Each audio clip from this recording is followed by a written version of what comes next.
Does it seem like you're always scattered or tired? Perhaps maybe you've lost your mojo just a little bit? Well, no need to worry, because Dr. Joni Labbe is here with some help and with some answers on what to do if this could be you. Good morning, Doctor. Good morning, Good to Elizabeth. see you. Nice to meet you, by the way. Thank you. Great to be here. So this is interesting because I know for some of us ladies or men out there, losing our mojo can be kind of awkward. Sometimes it could be funny to talk about, but this is something real. And we're talking about some real health issues having to do with like our thyroid and stress and why this all happens. Yes, it's huge. In fact, the NIH just came out and said that it's affecting 20 million people in the United States, 1 out of 7 women. And hypothyroid usually slugs a female in perimenopause or postmenopausal age groups. Okay. So that's really the age group. That's when we start to see this? Well, yes. I call it the invisible attack because there are 3 primary reasons why this is so insidious and seems so mysterious. Okay. One is the symptoms seem like they're chalked up to age, depression, menopause. Oh, if you just exercise more or ate less, or, you know, you're just depressed, then things would be better. But in reality, it is your thyroid. And some of the symptoms, which you can see would be chalked up to this, are like losing your hair, fatigue, huge fatigue, insomnia, even though you're exhausted, can't get to sleep, can't stay asleep, can't lose weight even on a low-calorie diet. Which is a big one. I think that's one of the more visible signs.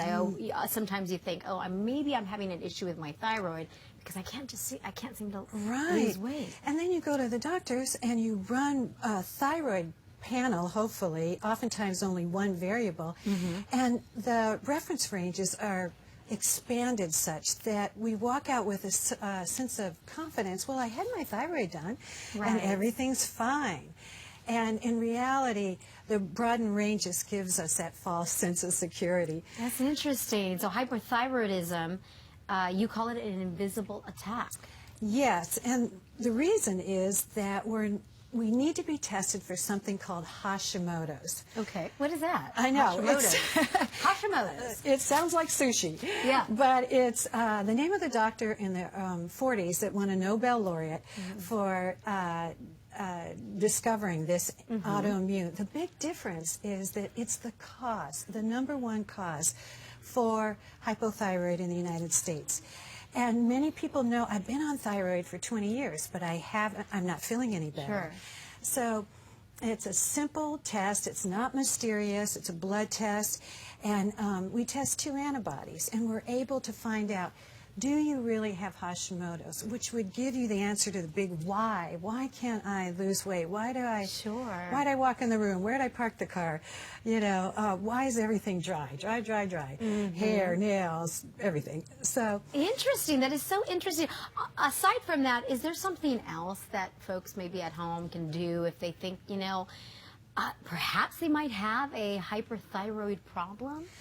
Well, hyperthyroid's a little different. That's the opposite. Hypothyroid, they can do many steps, which is wonderful. Okay. First of all, they need to find a practitioner that knows all the nuances and is familiar with all the different moving parts to low thyroid. And they got to do the research. They can run the right tests. That person can run those tests, give them the right treatment plan, usually nutritional. And that will solve a lot of the problems that a lot of my clients say, my goodness, I've tried to lose weight or to get my energy back or to fall asleep, can't do it. And I'm on thyroid. Yeah. So find out, do you have Hashimoto's? Quit beating yourself up. Yeah. You're beautiful, you're wonderful, you're deserving of love and attention. It's so important to tell that to yourself, is it not? It is, because have you ever met a weak woman? I never have. I've been in practice over 20 years, and no matter what the demographics, we are harder on ourselves than anyone else. I agree. And we make decisions based on what we feel was the best at that time. So, interesting.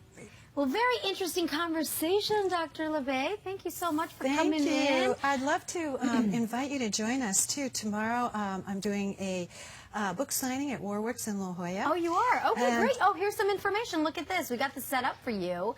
And you call it, Why is Midlife Mooching Your Mojo? I love that title. Yes. Very catchy, very real. And you said it's tomorrow from noon to 2. And it's where? At Warwick's Bookstore on Girard, and you can get more information at mojogirlfriends.com. I love it. Mojo Girlfriends. I love Right. it. So don't believe that lie in your head that you are lazy, crazy, or finished. Thank you so much. Thank It's you. very nice to meet you. And we'll be right back with